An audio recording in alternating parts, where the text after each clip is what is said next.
नमस्कार, first news में आपका स्वागत है। देखिए अब तक की सबसे बड़ी खबर। जैसलमेर बाड़मेर सांसद उम्मेदाराम जी बेनीवाल बताई अपनी मुश्किल सुभरेड़ा जीवन की कहानी। कैसे एक पुलिस कांस्टेबल बना मेंबर ऑफ पार्लियामेंट, सुनो उम्मेदाराम बेनीवाल की जुबानी। तो आप अपने मन के अंदर कभी ये भाव नहीं रखें कि मैं नहीं कर सकता। मुझे भी इस चीज का पश्चाताप है कि मैं जब 8वीं के अंदर गांव में पढ़ता था तो मेरी भी इच्छा थी कि मैं बाड़मेर के किसान हॉस्टल के में पढ़ूंगा, क्योंकि किसान हॉस्टल के बारे में सुनते थे कि हमारे गांव के बच्चे जो मेरे से सीनियर थे वो यहाँ पढ़ते थे। तो लेकिन मेरी परिवार की स्थितियां ऐसी थी कि मेरे को पढ़ाई के साथ साथ में मजदूरी भी करना था। तो यहाँ बाड़मेर के अंदर कोई इंडस्ट्री एरिया था नहीं, तो मैंने सोच किया बालवतरा वहाँ औद्योगिक एरिया था, तो वहाँ जिगर और ये कपड़ा रंगाई सफाई का काम करके साथ साथ में मैंने 12वीं की और 10वीं तब तक गाँव में कर ली थी। तो मेरा कहने का मतलब मेरा भी इस स्थान से बहुत ज्यादा लगाव था। और उसके बाद में कॉलेज में पढ़ने का भी बहुत सपना था कि अच्छे कॉलेज में एडमिशन होगा, पढ़ाई करेंगे, लेकिन उस समय की आवश्यकता थी कि कैसे कैसे नौकरी लग जाए। तो 10वीं करते ही फौज की भर्ती के पीछे पड़ गए और धीरे धीरे 12वीं होते ही फौज की भी नौकरी लगी, साथ में पुलिस की भी लगी। तो दोनों में सोच के पुलिस वाली पुलिस में जाते हैं। तो पुलिस की नौकरी ज्वाइन करने के बाद में फिर भी मन नहीं भरा। वहां जाके दिल्ली की साकन शोध देखी, वहाँ दिल्ली की अक्सर देखी, तो ये लगा कि हमें भी कुछ बड़ा आदमी बनना है, कैसे बन सकते हैं। तो प्रयास किया।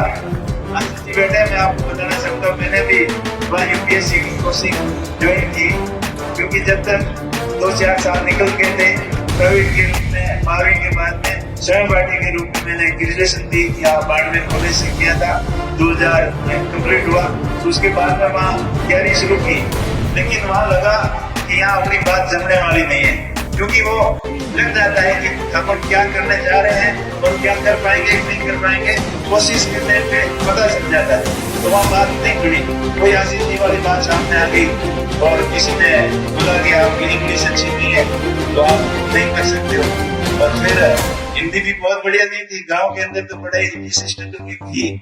आजकल तो फिर भी स्टैंडर्ड काफी सुधरने जा रहा है। तो पहले के 10वीं में आए तब तक ABCD भी पूरी तरीके से नहीं लिखनी आती थी, और 10वीं में भी बाई ग्रेस पास हुए, 12वीं में बड़ी मुश्किल से पास हुए, लेकिन हिम्मत कभी नहीं आ रही। तो वहाँ वो तो नहीं सपना साकार हो गया कि मेरे को ऑफिसर्स बनना है, IPS बनना है, लेकिन उसके फिर दिमाग सेट किया कि और कुछ कर सकते हैं, अपना बिजनेस के अंदर पार्टिसिपेट करके देखें, काम धंधा में आप आगे आजमा सकते हैं। क्योंकि संतोष नहीं किया, नौकरी तो थी, लोग मुझे बोलते थे कि क्या करना यार, नौकरी लगी है, मौज से रहते हैं, मस्ती से रहते हैं, लेकिन मेरा दिमाग कुछ अलग ही चल रहा था। मैंने नौकरी के साथ साथ में अपना बिजनेस करना शुरू कर दिया।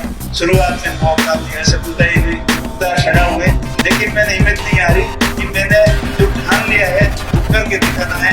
ये भाव हमेशा मन में रखे। बिजनेस में भी 1-2 जगह बहुत काफी मार की, फिर दोबारा रीस्टार्ट किया, फिर जाके अच्छा समय आया, अच्छा मौका लगा।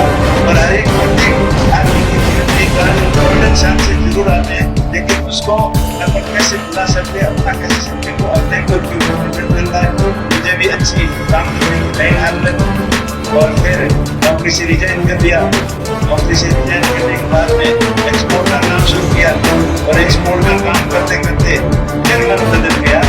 गाँव वाला तो देखा ये काम तो अच्छा कर रहा है, पैसे भी है, ले आते गाँव में सरपंच बढ़ाते, उनकी बात आ गया। कुछ मेरी भी इच्छा थी मेरे करें, गाँव वालों ने सरपंच बना दिया। उसके बाद में फिर यहाँ भी मन नहीं लगा, सरपंच वाला काम देखा, इधर जाना उधर जाना, ये करना वो करना। ये सुनाराम जी बैठे कि किस तरीके से सरकारी दफ्तरों के चक्कर बनाते हैं, काम अपने करते हैं, उसमें भी मन नहीं लगा।